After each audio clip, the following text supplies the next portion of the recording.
ఉషా కిరణాలు తిమిర సంహరణాలు. ఈరోజు ముఖ్యాంశాలు.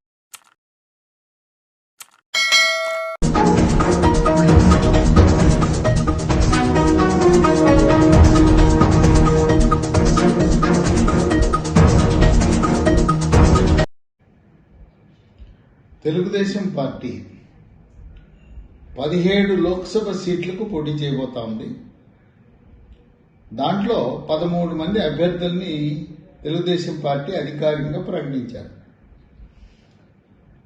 ఒకటి శ్రీకాకుళం జిల్లా నుంచి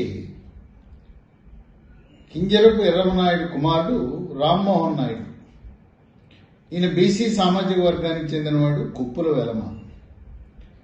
ఈయన ఇప్పుడు మూడోసారి 24లో గెలిచితే హ్యాట్రిక్ కాబోతా ఉంది.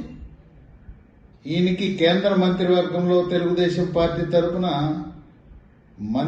కేంద్ర మంత్రిగా అవకాశం లభించబోతా ఉంది. ఎర్రనాయుడు గారికి వారసుడిగా మోదీతో కలిసి కేబినెట్ లో పనిచేసే అవకాశం లభిస్తుంది. రెండు, విశాఖపట్నంలో ఎంవీఎస్ మూర్తి గారి మనవడు భరత్ 2019 ఎన్నికల్లో కూడా స్వల్ప ఓట్లతో ఓటమి చెందాడు. కేవలం 2000 ఓట్లతోనే ఓటమి చెందాడు.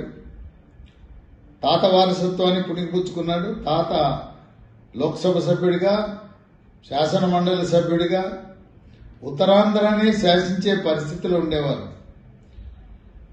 ఎన్టీ రామారావుకి, చంద్రబాబు నాయుడికి అండగా ఉంటూ గీతం విద్యా సంస్థలు, గీతం యూనివర్సిటీని విశాఖ, హైదరాబాద్, బెంగళూరులో ఆయన వ్యవస్థాపక చైర్మన్ గా మూర్తి గారు ఉండేవారు. మూర్తి గారి మనవడు ఈ రోజున రాజకీయాల్లో రాణిస్తున్నాడు. విశేషం ఏంటంటే భరత్ కావూరి సాంబశివరావు, మాజీ కేంద్ర మంత్రి, మాజీ ఎంపీ, ఆయనకి మనవడు. అలాగే నందమూరి బాలకృష్ణకు చిన్న అల్లుడు. అంటే నారా లోకేష్ బాబుకి తోడల్లుడు అవుతాడు. ఈ 3 అమలాపురం. మనకి స్పీకర్ గా పనిచేసిన జీఎంసీ బాలయోగి కుమారుడు గంటి హరీష్ తండ్రి వారసత్వాన్ని పుణికిపుచ్చుకుని అక్కడి నుంచి అమలాపురం నుంచి పోటీ చేయబోతా ఉన్నాడు. 4, ఏలూరు పుట్టా మహేష్ యాదవ్. వైఎస్ఆర్సీపీ పార్టీ యాదవ సామాజిక వర్గ అభ్యర్థిని నిలబెట్టింది. మంత్రి కారుమూరి నాగేశ్వరరావు కుమారుని ఏలూరు ఎంపీగా అభ్యర్థిగా పోటీ పెట్టింది. పోటాపోటీగా బీసీ సామాజిక వర్గ అభ్యర్థిని పెట్టాలని తెలుగుదేశం పార్టీ పుట్టా మహేష్ యాదవ్. ఈయన మైదుకూరుకి చెందిన మాజీ టీటీడీ బోర్డు చైర్మన్ పుట్టా సుధాకర్ యాదవ్ కుమారుడు, యనమల రామకృష్ణుడి అల్లుడు. పుట్టా మహేష్ యాదవ్ మొదట్లో నర్సరావుపేట నియోజకవర్గం నుంచి పోటీ చేయాలని ఆశించినా ఏలూరులో ఆయనకి గెలుపు అవకాశాలున్నాయని సర్వేలో ఆయన నిర్ణయించడం జరిగింది. ఇక 5, విజయవాడ కేశినేని చిన్ని. ఆయన విజయం నల్లేరు మీద నడక. కేశినేని నాని ఉన్నా కూడా అన్ని రకాల మానవ వనరులు, ఆర్థిక వనరులు సమకూర్చిందే కేశినేని చిన్ని.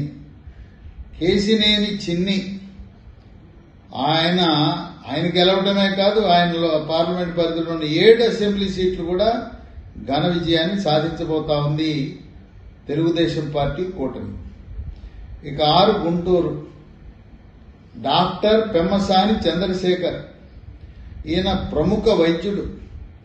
అమెరికాలో ఎంతో పేరు గడించి ఆయన వైద్య విద్యను భారతదేశంలో అభ్యసించినప్పుడు కూడా ఎన్నో గోల్డ్ మెడల్ సాధించి ఆయన జన్మభూమి స్ఫూర్తితో నా రాష్ట్రం, నా ప్రాంతం అభివృద్ధికి నా వంతు కృషి చేయాలనే సంకల్పంతో హాయిగా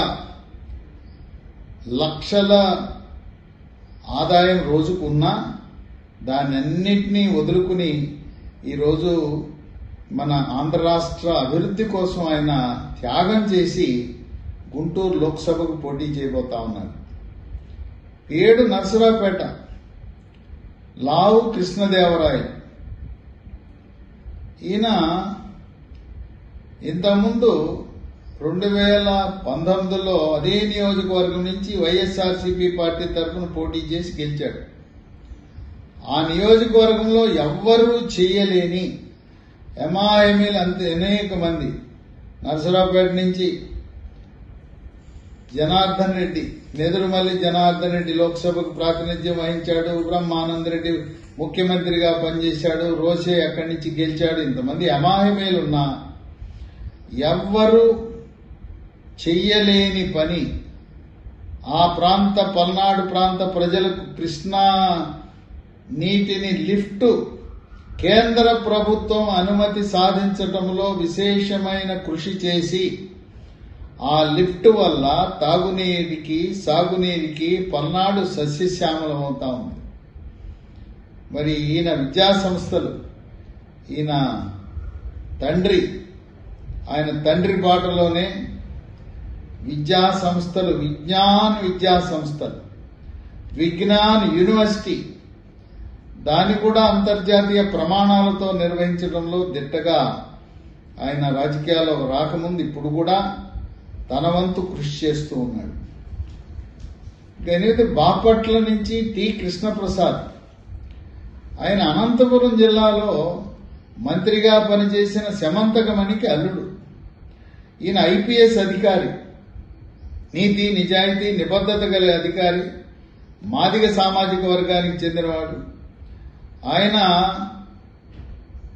డీజీపీగా తెలంగాణ ప్రభుత్వంలో రిటైర్ అయ్యి ప్రజాసేవ చేయాలనే సంకల్పంతో బాపట్ల నియోజకవర్గం నుంచి పోటీ చేయబోతా ఉన్నాడు తెలుగుదేశం పార్టీ టికెట్పై.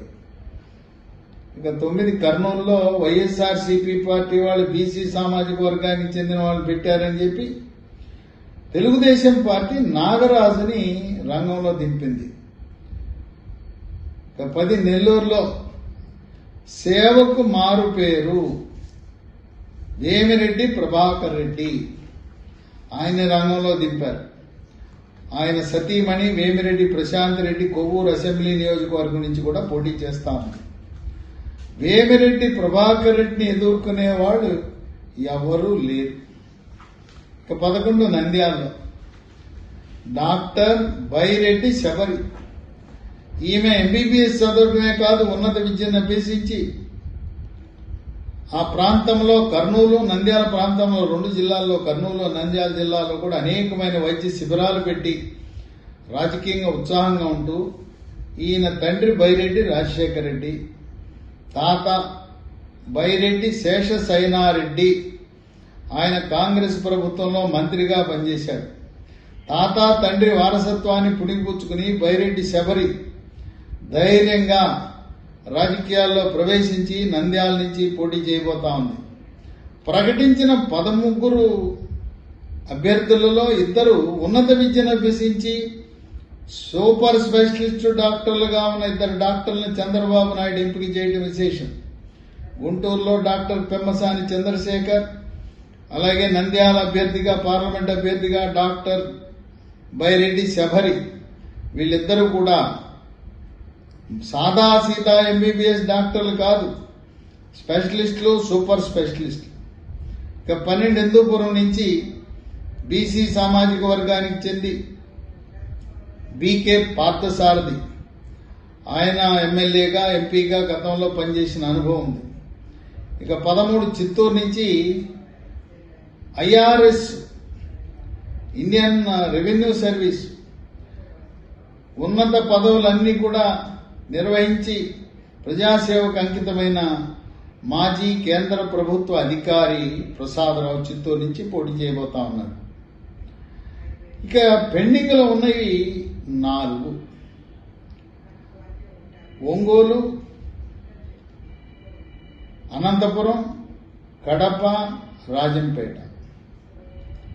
ఈ 4గిట్లో కడపకి వైఎస్ వివేకానంద రెడ్డి సతీమణి సౌభాగ్యమ్మ గాని, ఆమె కుమార్తె డాక్టర్ సునీతారెడ్డి కూడా అమెరికాలో సూపర్ స్పెషలిస్ట్ డాక్టర్గా ఉన్నత వైద్య సేవలను అందించి ప్రస్తుతం భారతదేశంలో స్థిరపడి హైదరాబాద్ నగరంలో ఆమె సేవలను అందిస్తా ఉన్నారు.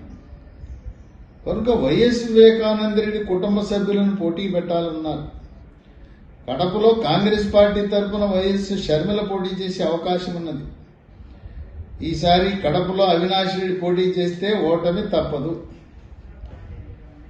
ఇక విజయనగరము అది భారతీయ జనతా పార్టీ. అక్కడ పివిఎన్ మాధవ్ ఆయన మాజీ ఎమ్మెల్సీ, ఆయనకి అవకాశం ఉంది. ఒంగోలు మొదట్లో తెలుగుదేశం పార్టీ తరఫున మాగంట శ్రీనివాసరెడ్డి లేదా మాగంట రాఘవరెడ్డిని అభ్యర్థిగా పెట్టాలని ఆలోచించినా కొన్ని ప్రత్యేక కారణాల వల్ల ఆ కేజ్రీవాల్ కవిత ఢిల్లీ లిక్కర్ కుంభకోణంతో కొన్ని సంబంధాలు మాగుంట కుటుంబానికి ఉండటం వల్ల ఒంగోలు లోక్సభ నుంచి మాగుంట కుటుంబం నుంచి ఎవరూ పోటీ చేసే అవకాశం లేదు. ఒంగోలులో బీజేపీ పార్టీ అక్కడ చెవిరెడ్డి భాస్కర్ రెడ్డిని ఓడగొట్టడానికి వైఎస్ఆర్సీపీ పార్టీ అభ్యర్థిని, అదే చిత్తూరు జిల్లా నుంచి నల్లారి కిరణ్ కుమార్ రెడ్డి మాజీ ముఖ్యమంత్రిని రంగంలో దింపాలని బీజేపీ ఆలోచన చేస్తాం. ఒంగోలులో కిరణ్ కుమార్ రెడ్డి రంగంలో దిగితే చెవిరెడ్డి భాస్కర్ రెడ్డి అడ్రస్ లేకుండా పోతాడని ఊహాగానాలున్నాయి. అనంతపురం మారిన పరిణామాల దృష్ట్యా అనంతపురంలో జేసీ దివాకర్ రెడ్డి కుమారుడు జేసీ పవన్ రెడ్డి పోటీ చేయాలన్నా భారతీయ జనతా పార్టీ జాతీయ కార్యదర్శి సత్యకుమార్ని రంగంలో దింపే అవకాశాలు